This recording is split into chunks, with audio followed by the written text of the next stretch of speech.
Good morning students, I hope all of you are fine. Students, previous video में हमने exercise 10.1 के 8 sums complete कर लिए थे। आई होप आप सभी को वो सम्स समझ आ गए होंगे अच्छे से और आपने नोटबुक में भी कंप्लीट कर लिया होगा उनको। सो स्टूडेंट्स, आज हम अपने सम नंबर 9 से स्टार्ट कर रहे हैं और कोशिश रहेगी कि आज ये एक्सरसाइज कंप्लीट कर ले हम अपनी। So students, let's start our sum number 9। Word problem है, स्टेटमेंट को अच्छे से समझना ताकि सोल्यूशन करने में ईजी रहे आपको। Okay. The number of male and female employees in a factory is 480 and 720 respectively। एक फैक्ट्री है स्टूडेंट्स, उसमें मेल एम्प्लॉयज़ भी हैं और फीमेल एम्प्लॉयज़ भी हैं। मेल एम्प्लॉयज़ हैं 480 और फीमेल एम्प्लॉयज़ हैं 720 रेस्पेक्टिवली। का मतलब यही है कि मेल के लिए फर्स्ट नंबर, फीमेल के लिए सेकेंड वाला नंबर जो है। सो अब आपने बताना क्या है, देखिए, express the ratio of number of male employees to the number of female employees in its simplest form. आपने रेशो बताना है स्टूडेंट्स। किस किस का रेशो बताना है? नंबर ऑफ मेल एम्प्लॉयज़ का किसके साथ? नंबर ऑफ फीमेल एम्प्लॉयज़ के साथ, और उसको फिर सिंपलेस्ट फॉर्म में भी आपने चेंज कर देना है। क्लियर स्टूडेंट्स, स्टेटमेंट समझ आ गई होगी आपको। अब सोल्यूशन में जब अपना सोल्यूशन स्टार्ट करेंगे तो सबसे पहले जो गिवन है यहाँ पर आपको वो आपने लिखना है। Okay, solution. सबसे पहले number of male employees in the factory, number of male employees in the factory is equal to कितने हैं मेल एम्प्लॉयज़? 480। सेकेंड लाइन में फीमेल एम्प्लॉयज़ कितने हैं वो लिख दीजिए। Number of female employees in the factory is equal to 720। 720 है ना फीमेल एम्प्लॉयज़। ओके स्टूडेंट्स, ये था गिवन। अब निकालना क्या है? रेशो निकालना है। Ratio of number of male employees to the number of female employees. Ratio of number of male employees to number of female employees. यूँ का यूँ आपने यहाँ पर इसको राइट कर देना है स्टूडेंट्स। अब जब आप रेशो फाइंड आउट कर रहे हैं मेल एम्प्लॉयज़ का फीमेल एम्प्लॉयज़ के साथ, मेल कितने हैं? 480। सो फर्स्ट नंबर पे क्या लिखोगे? 480 इज़ टू, ये कॉलन का सिंबल आ जाएगा यहाँ पर क्योंकि रेशो हम निकाल रहे हैं। फीमेल एम्प्लॉयज़ कितने हैं? 720। यहाँ पर राइट कर लेंगे स्टूडेंट्स। यहाँ पर स्पेस नहीं था इसलिए मैंने नीचे लिखा है। अगर आपकी नोटबुक में स्पेस है तो आप सामने ही लिखना इक्वल के साइन के। ओके, अब देखिए रेशो है हमारे पास, सिंपलेस्ट फॉर्म में इसको चेंज करना है ना आपने। तो अब रेशो क्या होता है? ए इज़ टू बी जब होता है तो ए बाई बी लिख देते हैं हम उसको। अब 480 इज़ टू 720 है ना, तो इसको हम कैसे लिख देंगे? 480 डिवाइडेड बाई 720। ओके, ऑर्डर आपने मेंटेन करके रखना है। फर्स्ट नंबर ऊपर रहेगा न्यूमरेटर में, सेकंड नंबर डेनोमिनेटर में। अब कैंसिलेशन करेंगे हम। कैंसिलेशन का फर्स्ट स्टेप कर लेते हैं। 0 से 0 हटा देते हैं पहले। 0 से 0 क्या हो जाएगी? कैंसिल हो जाएगी स्टूडेंट्स। अब कैंसिलेशन के लिए क्या होता है? हम कोई ऐसा नंबर चूज करते हैं जो 48 को और 72 को डिवाइड कर दे कम्प्लीटली। अब ये दोनों 2 से भी डिवाइड हो जाते हैं, 3 से भी, 4 से भी, 6 से भी, 12 से भी, 24 से भी। आपकी चॉइस है किससे करना चाहते हैं आप। मैं 6 से कर रही हूँ यहाँ पर। 6 8 जा 48, 6 1 जा 6 2 जा। ओके, आप साइड पे डिवाइड करके देख सकते हैं। और मैंने बार बार बोला है आपको, अगर कैंसिलेशन सही करना चाहते हैं तो टेबल्स लर्न करो अच्छे से और डिविजिबिलिटी टेस्ट आपको आने चाहिए। ओके, ताकि आप बहुत स्मूथली अपनी कैंसिलेशन परफॉर्म कर पाएँ। नाउ 8 एंड 12 हैं स्टूडेंट्स, 4 से डिवाइड हो जाते हैं दोनों। कर दूँ 4 से? 4 2 जा एंड 4 3 जा। फाइनली कैंसिलेशन के बाद हमारे पास क्या आ गया? 2 डिवाइडेड बाई 3। आगे ये कैंसिल नहीं हो रही हैं स्टूडेंट्स, इसलिए मैंने इसको यहीं पर छोड़ दिया। अब ये फ्रैक्शन की फॉर्म में है। आंसर आपने किस में लिखना है? रेशियो की फॉर्म में, 2:3। And this is your final answer. बहुत ईजी सम था स्टूडेंट्स। गिवन लिख लिया सबसे पहले, फिर जो फाइंड आउट करना था वो हमने फाइंड आउट कर दिया। Okay, now let's come to sum number 10। Very important sum, very interesting. Divide rupees 720 among x, y and z in the ratio 5:4:9। 720 rupees हैं आपके पास, आपने इनको 3 जगह डिवाइड करना है। 3 जगह पर डिवाइड करना है। रेशो क्या लेना है? 5:4:9।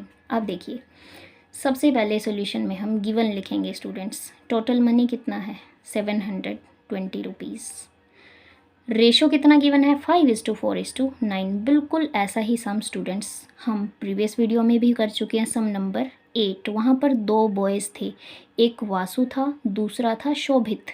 उसमें हमने कुछ पैसे डिस्ट्रीब्यूट किए थे, डिवाइड किए थे। बिल्कुल एग्जैक्टली सेम मेथड हम फॉलो करने वाले हैं यहाँ पर भी। सबसे पहले गिवन लिख लिया। अब नेक्स्ट स्टेप वहाँ पर भी हमने किया था सम ऑफ रेशो टर्म्स। ये रेशो टर्म्स हैं, इनका सम हम फाइंड आउट करेंगे। सम ऑफ रेशो टर्म्स, तीनों को ऐड कर दीजिए। 5 + 4 + 9। जब आप इनको ऐड करेंगे स्टूडेंट्स तो आपके पास आ जाएगा 18। ओके, अब नेक्स्ट स्टेप क्या है? एक्स का शेयर निकालना है, वाई का शेयर और जेड का। सबसे पहले हम एक्स का शेयर निकाल लेते हैं। हिस्सा, शेयर ऑफ एक्स। एक्स का शेयर कितना हो जाएगा? एक्स कोई भी हो सकता है, एक्स कोई पर्सन हो सकता है। ओके, एक्स का शेयर, इसका रेशो कितना है? रेशो टर्म कितनी है? 5। सम ऑफ रेशो टर्म्स कितना है? 18। टोटल रुपीज़ कितने हैं? रुपीज़ 720। इस तरीके से आपने राइट करना है। अब करेंगे कैंसिलेशन। 18 72 720 है यहाँ पर। अब वैसे तो ये 18 की टेबल में 72 पूरा आ जाता है स्टूडेंट्स। देखिए 18 1 जा 18 4 जा 0। एक ही स्टेप में काम हो जाता है। अगर हम बड़ी टेबल पे कर देना डिवाइड तो एक ही स्टेप में हमारा काम हो सकता है स्टूडेंट्स। अब देखिए ऊपर आपके पास 5 और 40 बचा हुआ है, इनको मल्टीप्लाई करके आपका आंसर आ जाएगा रुपीज़ 0 5 4 जा 20। रुपीज़ 200 आपका क्या आ जाएगा? शेयर आ जाएगा एक्स का। अब वाई का शेयर फाइंड आउट करना है। बिल्कुल सेम मेथड यूज़ करेंगे। शेयर ऑफ वाई, वाई की रेशो टर्म क्या है? 4। ये तीनों रेस्पेक्टिवली गिवन है स्टूडेंट्स। एक्स के लिए 5 है, वाई के लिए 4 है, जेड के लिए 9 है। ओके, तो इन चीज़ों का आपने ध्यान रखना है। 4 divided by sum of ratio terms 18 multiply by rupees 720। ये पता है आपको रुपीज़ का सिंबल होता है। ओके, नाउ 18 पे डिवाइड कर देते हैं। 18 1 जा 40। ओके, अब 4 और 40 बचा हुआ है, दोनों को मल्टीप्लाई करके लिख दीजिए, आपका आंसर आ जाएगा 4 4 जा 16 and 0। 160 will be your answer. Okay, rupees 160 हो गया शेयर ऑफ वाई। अब आप निकालेंगे शेयर ऑफ जेड। जेड का शेयर कितना होगा? इसकी रेशो टर्म कितनी है? 9 divided by 18 multiply by rupees 720। अगर आप कैंसिलेशन में 4 और 18 को भी कैंसिल करेंगे किसी नंबर से, आंसर आपका सेम आएगा स्टूडेंट्स। बस अगर आपकी टेबल सही है ना और आपने स्टेप अच्छे से फॉलो किए हैं तो कैंसिलेशन आप बहुत सारे मेथड से कर पाओगे और आंसर बिल्कुल सेम आने वाला है आपका सभी मेथड्स में। अब देखिए 18 से कर रही हूँ मैं, ये इजी पड़ेगा आपको करना। अब देखिए 9 को 40 से मल्टीप्लाई, दोनों के दोनों न्यूमरेटर में है ना, तो ये आ जाएगा आपके पास 360। तीनों का शेयर आ गया, एक्स का भी, वाई का भी, जेड का भी। तीनों को अगर आप ऐड करके देखेंगे ना स्टूडेंट्स तो आपके पास टोटल अमाउंट ही आने वाला है, दैट इज़ 720। आप इसको करके भी देख सकते हैं। Okay students, now let's come to sum number 11। ध्यान से समझना इसको। ओके, असेंडिंग ऑर्डर से रिलेटेड हमारा सम है। Write the following ratios in ascending order. आपको 3 रेशो गिवन है स्टूडेंट्स, 3 रेशोज़ गिवन है आपको। आपने इनको किस में लिखना है? असेंडिंग ऑर्डर में। असेंडिंग का मतलब होता है सबसे पहले सबसे छोटा, फिर उससे बड़ा, फिर उससे बड़ा। ओके, सो ए पार्ट में 5:7, 6:13, 3:14 गिवन है। सॉल्यूशन में सबसे पहले आप इनको फ्रैक्शन की फॉर्म में चेंज कर दोगे। 5/7, 6/13 एंड 3/14। ओके स्टूडेंट्स, अब देखिए प्रोसीजर आपने ध्यान से समझना है बिल्कुल। ये ऐसा सम हम कर चुके हैं फ्रैक्शन वाले चैप्टर में, तो बिल्कुल सेम वही मेथड हम फॉलो करने वाले हैं। आपको याद आ जाएगा जैसे जैसे हम करेंगे। 7, 13, 14 का सबसे पहले हम एलसीएम फाइंड आउट करेंगे साइड पे। 7, 13 एंड 14 का डेनोमिनेटर्स का। ओके, 2 से डिवाइड हो जाएगा ये 14, बाकी तो नहीं होंगे, वो सेम रह जाएंगे। फिर 7 से 1, 13, 1। अब लेंगे आप यहाँ पर 13। बार बार मैं बोलती हूँ स्टूडेंट्स आपको, ये जो एलसीएम वाला मेथड हम करते हैं बहुत जगह पर यूज़ हो जाता है। 3rd चैप्टर में किया है ना हमने ये, तो ये आपको अच्छे से आना चाहिए। अब एलसीएम कितना आ रहा है हमारा? 2 मल्टीप्लाई बाई 7 मल्टीप्लाई बाई 13। जब आप इसको मल्टीप्लाई करेंगे ना स्टूडेंट्स तो ये आपके पास आएगा 182। अब जैसे हमने फ्रैक्शन चैप्टर में किया था वही स्टेप हम फॉलो करेंगे। एक लाइन लेनी है आपने लंबी सी, उसके नीचे ये एलसीएम आपने राइट कर लेना है। अब नीचे वाले से डिवाइड, जो आंसर आएगा उसको न्यूमरेटर से, इट मीन्स ऊपर वाले से मल्टीप्लाई। क्या करना है आपने, एलसीएम को आपने डिवाइड करना है डेनोमिनेटर से। कुछ आंसर आएगा, उस आंसर को आपने मल्टीप्लाई कर देना है न्यूमरेटर के साथ और यहाँ पर आपने राइट कर देना है। देखिए लेट अस डू। 7 से 182 को जब आप डिवाइड करेंगे ना स्टूडेंट्स, आप साइड पर डिवाइड करके देख लेना, ये आपका 26 आएगा। उस 26 को जो आंसर आएगा उसको ऊपर वाले से मल्टीप्लाई करके आपने यहाँ पर राइट करना है। 5 6 जा 30, 5 2 जा 10 एंड 3 13। अगर अभी क्लियर नहीं हुआ है तो यहाँ पर क्लियर हो जाएगा। 13 से 182 को डिवाइड करो, 13 1 जा 13, 52, 13 4 जा 14 आएगा आपके पास। 13 से इसको डिवाइड करने पर जो आंसर आया 14, उसको ऊपर वाले से, इट मीन्स 16 से आपने क्या करना है, मल्टीप्लाई करना है स्टूडेंट। जब आप 14 को 6 से मल्टीप्लाई करना है, देखिए 13 से 182 को डिवाइड किया, 14 आ रहा है, उस 14 को न्यूमरेटर से यानी कि 6 से मल्टीप्लाई करना है। ध्यान से समझो स्टूडेंट्स, यही स्टेप मेन है इसका। 14 6 जा 84। ओके, नेक्स्ट में भी बिल्कुल तीनों फ्रैक्शंस के साथ हमने वही काम करना है। अगर 4 होते ना तो भी वही काम करते, 5 होते तब भी ऐसे ही करते। 14 से 182 को डिवाइड करेंगे, 14 1 जा 14 एंड 14 3 जा 13 आएगा आपके पास। ये आप साइड पर डिवाइड करके देख लेना इस तरीके से, 14 182। ओके, आपको पता लग जाएगा। ओके स्टूडेंट्स, 13 आएगा आपके पास, उस 13 को 3 से मल्टीप्लाई करके आप यहाँ पर राइट करेंगे। ये काम सिर्फ हमने इसलिए किया है ताकि सभी के सभी ये लाइक फ्रैक्शंस बन जाए, इट मीन्स इनका डेनोमिनेटर सेम बन जाए। जैसे कि अभी मैं बता रही हूँ आपको, 130 divided by 182, 84 divided by 182 and 39 divided by 182। तीनों फ्रैक्शंस का डेनोमिनेटर इक्वल बन चुका है। अब इनको कंपेयर करना बिल्कुल ईजी है। आप यहाँ पर लिखेंगे असेंडिंग ऑर्डर, पहले इन्हीं फ्रैक्शंस का लिखेंगे, फिर इनके कॉरस्पॉन्डिंग जो ऊपर वाले हैं वो हम लिखेंगे। इनका अगर हम लिखें ऑर्डर तो 39 डिवाइडेड बाई 180, ये सिंबल हम यूज़ करेंगे। ये किससे लेस है, 84 डिवाइडेड बाई 180, और ये किससे लेस है, 130 divided by 182। 39 by 182 is less than 84 by 182 is less than 130 divided by 182। अब 39 के कॉरस्पॉन्डिंग कौन सा फ्रैक्शन है, 3 बाई, आप और लिख लें यहाँ पे, और इसको हम ऐसे भी लिख सकते हैं 3 बाई 14 लेस देन। 84 के कॉरस्पॉन्डिंग कौन सा है, 6 बाई 13, और 130 के कॉरस्पॉन्डिंग कौन सा है, 5 डिवाइडेड बाई 7। ओके, इस तरीके से आपने करना था ये। अब रेशोज़ की फॉर्म में और लिख दो इनको। लास्ट स्टेप जो है हमारा, 3:14 is less than 6:13 is less than 5:7। Okay students, I hope clear हो गया होगा आपको। बिल्कुल सेम मेथड से आपने बी पार्ट करना है स्टूडेंट्स, और क्लियर हो जाएगा। एक बार हम बी पार्ट अपना कर लेते हैं। इसमें थोड़ी लेंथी कैलकुलेशन थी, नेक्स्ट में कैलकुलेशन इजी रहेंगी हमारी। देखिए बहुत इंपॉर्टेंट सम है स्टूडेंट्स, ध्यान से समझो इनको। 3:8, 5:24, 7:48। सबसे पहले फ्रैक्शन की फॉर्म में चेंज करेंगे, 3/8, 5/24, 7/48। अब नेक्स्ट स्टेप क्या था, एलसीएम डेनोमिनेटर्स का, 8, 24 एंड 48। 2 से तीनों डिवाइड हो जाते हैं। ये मेथड तो बहुत बार करते हैं हम। 2 2 जा 4, 2 6 जा 12, 2 12 जा, फिर से 2 से, 2 1 जा, 2 3 जा, 2 6 जा। अब 2 लेंगे आप तो 1 यूँ का यूँ, 3 डिवाइड नहीं हो रहा तो यूँ का यूँ छोड़ दो। अब 3 ले लो यहाँ पर, 1 1 1, जैसे जैसे ही 1 आया तीनों पे आपका काम फिनिश हो गया। एलसीएम कितना आ गया, 2 multiply by 2 multiply by 2 multiply by 2 multiply by 3, ये आ जाएगा आपके पास 48। एलसीएम आ गया।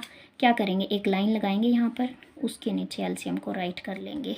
अब अगेन ध्यान से समझना स्टूडेंट्स, जो मेन स्टेप है वो मैं करने जा रही हूँ। नीचे वाले से इसको डिवाइड, एलसीएम को 8 की टेबल में 48 6 पे आएगा, वो 6 जो आया उसको ऊपर वाले से मल्टीप्लाई करके आप यहाँ पर राइट करो। ओके, नाउ 24 से नीचे वाले से इसको डिवाइड करो, 2 पे जाएगा, उस 2 को ऊपर वाले 5 से मल्टीप्लाई, 5 2 ज़ा 10। ओके, नाउ 48 से इस फॉल वाले 48 को एलसीएम को डिवाइड करेंगे, 1 आएगा। जब डेनोमिनेटर और एलसीएम सेम होता है तो ऊपर वाला नंबर सेम ही आता है वैसे भी। 7 1 जा कितना हो जाएगा, 7। अब इनको आप क्या करोगे स्टूडेंट्स, ये डेनोमिनेटर को सेपरेट कर दो, सभी के साथ ले लो। 18/48 कोमा 10/48 कोमा 7/48। ओके स्टूडेंट्स, अब असेंडिंग ऑर्डर जब आप लिखोगे, पूरी स्पेलिंग लिखनी है आपने। असेंडिंग ऑर्डर जब आप लिखेंगे स्टूडेंट्स, सबसे पहले 7/48 आएगा, 7/48, उसके बाद आएगा 10/48, उसके बाद आएगा 18/48। अब देखिए 7/48 के कॉरस्पॉन्डिंग कौन सा फ्रैक्शन है हमारा, 7/48 ही है, ऊपर भी और लिख लें आप यहाँ पर, और 7/48 कोमा 10/48 के कॉरस्पॉन्डिंग कौन सा है, 5/24। एक्चुअल में तो हमें इन्हीं फ्रैक्शंस को, इन्हीं रेशोज़ को करना है ना असेंडिंग ऑर्डर में, इसीलिए हमें लास्ट में यहीं पर जाना है 5/24। ये प्रोसीजर जस्ट हमने फ्रैक्शंस को लाइक बनाने के लिए किया था, जिनका डेनोमिनेटर सेम होता है। 5/24 18/48 के कॉरस्पॉन्डिंग है आपका 3/8।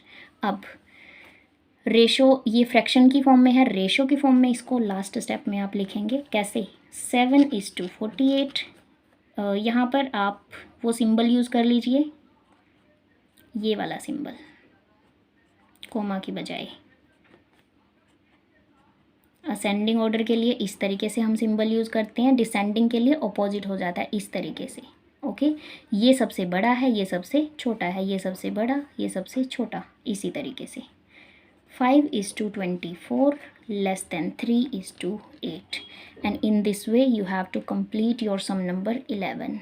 ध्यान से समझना स्टूडेंट सम नंबर 11 को। Okay, now sum number 12, last sum of this exercise। two numbers are in the ratio 8:7, their sum is 60, find the numbers। बहुत इंटरेस्टिंग सम है students, very important sum, it's very important some.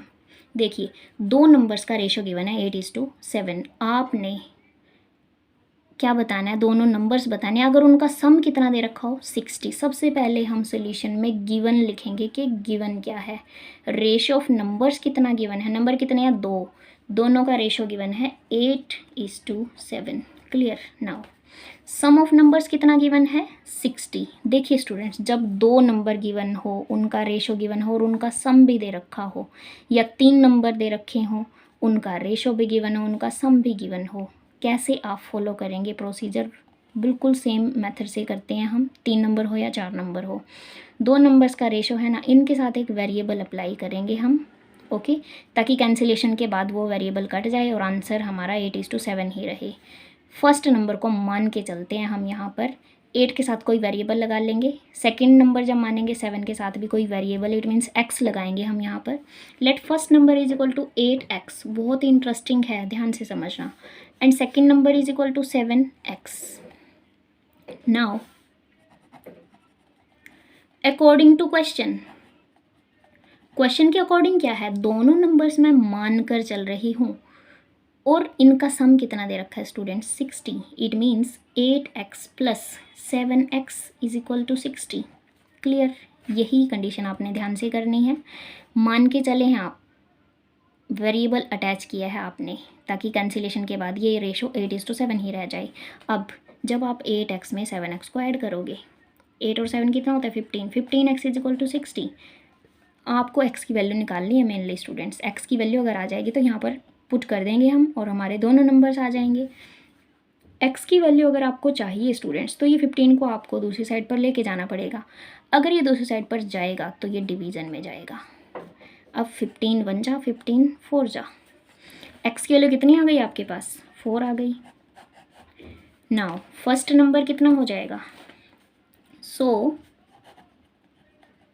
First number आप मानकर कितना चले हैं students 8x, 8 और x के बीच में मल्टीप्लाई का साइन है, it means 8 multiply by x की वैल्यू कितनी आई है 4, इट मीन्स 8 4 जा 32। ओके, नाउ सेकेंड नंबर कितना आ जाएगा 7x मान के चले हो ना, 7 मल्टीप्लाई बाई x की वैल्यू इज़ 4, 7 4 जा 28।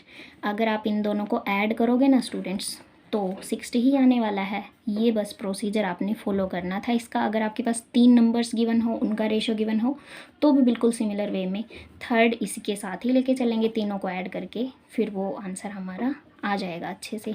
ओके स्टूडेंट्स, सो आपने ये अपनी एक्सरसाइज कंप्लीट कर लेनी है। 10.1 कंप्लीट हो गई है हमारी। नेक्स्ट वीडियो में 10.2 हम स्टार्ट कर लेंगे। ओके, और आपका होमवर्क है आज का, complete your notebook up to exercise 10.1 neatly, revise exercise 10.1। Okay students, thank you.